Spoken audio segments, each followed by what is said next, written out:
السلام علیکم ناظرین، آپ کو ہمارے یوٹیوب چینل میں خوش آمدید۔ آج ہم آپ کے لیے ایک نئی ویڈیو لے کر حاضر ہوئے ہیں۔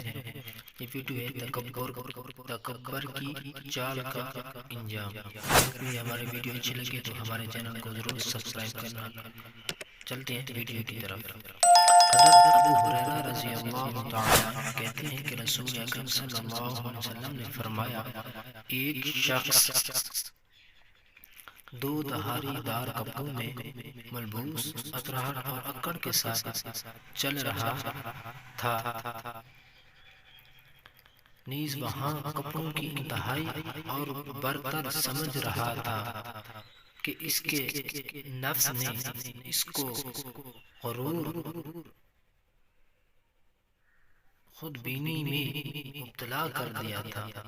اس کا انجام یہ ہوا کہ زمین نے اس شخص کو نگل لیا، چنانچہ وہ قیامت کے دن تک زمین میں دھنستا چلا جائے گا۔